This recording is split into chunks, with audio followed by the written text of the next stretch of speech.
জাতীয় নবম pay scale বাস্তবায়ন বাংলাদেশের প্রশাসনে এক ঐতিহাসিক রূপান্তর। প্রধান উপদেষ্টা নিজের হাতে নতুন কাঠামো চূড়ান্ত। আসসালামু আলাইকুম প্রিয় দর্শকবৃন্দ, আজ আমি আপনাদের সামনে যে সংবাদটি নিয়ে হাজির হয়েছি সেটি শুধু একটি ঘোষণা নয়, এটি বাংলাদেশের প্রশাসনিক ইতিহাসে এক যুগান্তকারী রূপান্তরের সূচনা। বন্ধুরা, মূল আলোচনা যাওয়ার পূর্বে এখনও যারা চ্যানেলটি সাবস্ক্রাইব করেননি, এখনই চ্যানেলটি সাবস্ক্রাইব করে বেল বাটনটি অন করে দিন। মাননীয় প্রধান উপদেষ্টার প্রত্যক্ষ নির্দেশনা, সাহসী সিদ্ধান্ত ও নির্ভুল নেতৃত্বে বাংলাদেশ আলোকিত হতে যাচ্ছে জাতীয় নবম পে স্কেলের নতুন রূপরেখায়। এটি শুধু বেতন বাড়ানোর সিদ্ধান্ত নয়, বরং একটি দৃষ্টিভঙ্গির পরিবর্তন, একটি ন্যায্য রাষ্ট্র গঠনের নীল নকশা। আজকের যে বৈঠকটি অনুষ্ঠিত হল সেটি ছিল অত্যন্ত টার্নিং পয়েন্ট মোমেন্ট। বৈঠকে প্রধান উপদেষ্টা সরাসরি বলেছেন, যারা দেশের জন্য কাজ করেন তাদের মর্যাদা নিশ্চিত করাই প্রশাসনের প্রথম দায়িত্ব। গত কয়েক মাস ধরে বেতন কাঠামো, মূল্যস্ফীতি, জীবনযাত্রার ব্যয় সবকিছুর চাপ সরকারি কর্মচারীদের হতাশার দিকে ঠেলে দিচ্ছিল। সেই অবস্থায় আজকের এই সিদ্ধান্ত একটি শক্তিশালী আশার আলো। মাননীয় প্রধান উপদেষ্টা একটি নির্দেশ দিয়েছেন, অপ্রয়োজনীয় ব্যয় কেটে ফেলুন, অপচয় বন্ধ করুন, যারা জনগণের সেবা দেন তাদের জীবনমান প্রথমে নিশ্চিত করুন। এটাই হলো নতুন যুগের সূচনা। এই নতুন পে স্কেলের সবচেয়ে বড় বৈশিষ্ট্য হল 1.4 বা 1:4 অনুপাত ভিত্তিক বেতন নির্ধারণ। বিশ্বব্যাপী আধুনিক প্রশাসনের ন্যায্য বেতন কাঠামোর মূল ধারণা হল সর্বোচ্চ বেতন এবং সর্বনিম্ন বেতনের ব্যবধান যেন সীমাহীন না হয়। নতুন পে স্কেলে সর্বনিম্ন বেতন ৩৪,০০০ টাকা, সর্বোচ্চ বেতন ১,৮০,০০০ টাকা, গ্রেড সংখ্যা ১৪টি। এটি একেবারে সুষম, ন্যায্য, বৈজ্ঞানিক ও আন্তর্জাতিক মানদণ্ড সম্মত কাঠামো। এবার আসুন দেখে নিই ১৪টি গ্রেডের সম্পূর্ণ মানচিত্র, যেন একজন সাধারণ দর্শকও খুব সহজে বুঝতে পারেন কোন গ্রেডে কত বেতন, কোন স্তরের দায়িত্ব। গ্রেড ভিত্তিক সারসংক্ষেপ। গ্রেড বেতন টাকা, দায়িত্ব বা স্তর। গ্রেড ১ ৩৪,০০০ টাকা থেকে ৩৬,৫০০ টাকা, নবীন কর্মচারী বা ট্রেনি। গ্রেড ২ ৩৭,০০০ টাকা থেকে ৪০,৫০০ টাকা, এন্ট্রি লেভেল স্টাফ। গ্রেড ৩ ৪১,০০০ টাকা থেকে ৪৪,০০০ টাকা, জ্যেষ্ঠ সহকারী।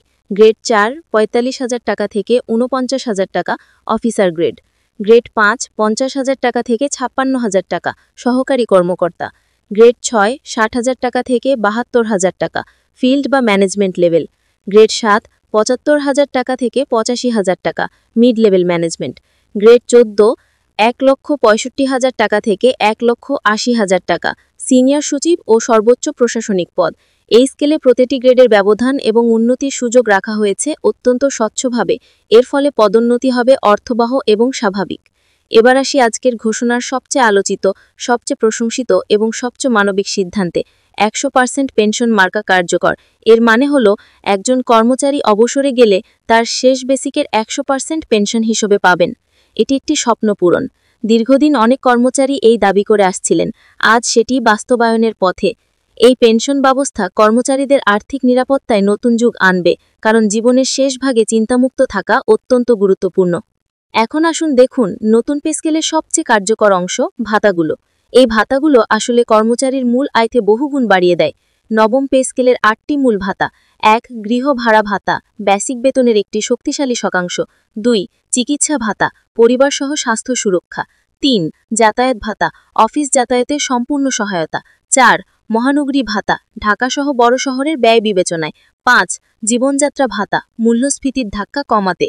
৬ শিক্ষা ভাতা, সন্তানদের পড়াশোনার সহায়তা। ৭ জনবল বা অতিরিক্ত দায়িত্ব ভাতা, বিশেষ দায়িত্বপ্রাপ্তদের জন্য। ৮ উপলক্ষ ভাতা, ঈদ, পূজা বা বড় উৎসবে বিশেষ অনুদান।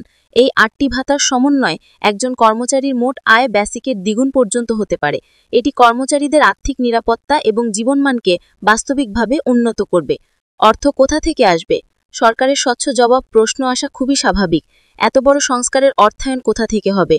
প্রধান উপদেষ্টা অত্যন্ত স্পষ্টভাবে বলেছেন, কোনো নতুন কর আরোপ নয়, জনগণের উপর কোনো বাড়তি চাপ নয়, বরং রাজস্ব খাতে অপচয় বন্ধ, ভুয়া বাজেট কাটা, অপ্রয়োজনীয় প্রকল্প বাতিল, অফিসিয়াল লিকেজ সিলগালা। এই সঞ্চিত অর্থ দিয়েই এই পেনস্কেল বাস্তবায়ন হবে। এটি দায়িত্বশীল, সুশাসন নির্ভর এবং নৈতিক আর্থিক ব্যবস্থাপনার এক নতুন উদাহরণ। প্রিয় দর্শকবৃন্দ, আজকের এই ঘোষণা শুধু একটি প্রশাসনিক সিদ্ধান্ত নয়, এটি দেশের লাখ লাখ পরিবারের জীবনে পরিবর্তন আনবে। নতুন পে স্কেল সরকারি চাকরিজীবীদের আস্থা ফিরিয়ে আনবে, দুর্নীতি কমাবে, জনসেবা আরও উন্নত করবে, প্রশাসনকে আরও গতিশীল করবে। মাননীয় প্রধান উপদেষ্টা ঘোষণা দিয়েছেন আগামী ৭ দিনের মধ্যে চূড়ান্ত প্রতিবেদন তৈরি হবে আর ডিসেম্বরেই আসতে পারে পূর্ণাঙ্গ প্রজ্ঞাপন। এটি সত্যিই বাংলাদেশের নতুন প্রশাসনিক যুগের দ্বারোন্মোচন। চলুন আমরা সবাই মিলে একটি আধুনিক, স্বচ্ছ, দক্ষ ও মানবিক প্রশাসন গড়ে তুলি। ধন্যবাদ সবাইকে।